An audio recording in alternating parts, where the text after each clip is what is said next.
Кез келген алкен мен кез келген галоген сутектің электрофильді қосылуы бірдей механизммен жүреді. Тек реакция жылдамдықтарында ғана айырмашылық болады. Периодтық кестенің 17-ші тобымен жоғарыдан төмен қарай қозғалғанда, сәйкес галоген сутектердің қосылуға қатысты химиялық белсенділігі артатыны анықталған.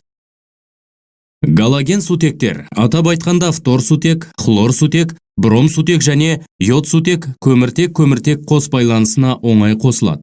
Себебі олардың молекулалары жоғары полюстенген.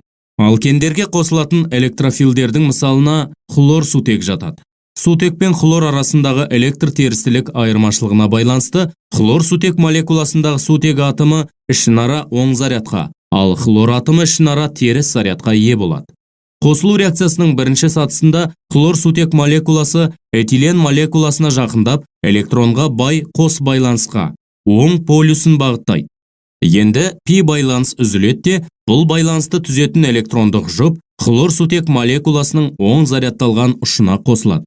Мұндай өзгеріс нәтижесінде хлорид анион және карп катион деген атаумен белгілі оң зарядталған химиялық бөлшек түзіледі. Келесі сатыда хлорид анион химиялық белсенді карп катионды шабуылдап, хлор этан түзіледі. Қосылу реакциясы осымен аяқталады. Галоген сутек пен алкендер арасындағы реакция электрофильді қосылу АЕ реакциясына жатады.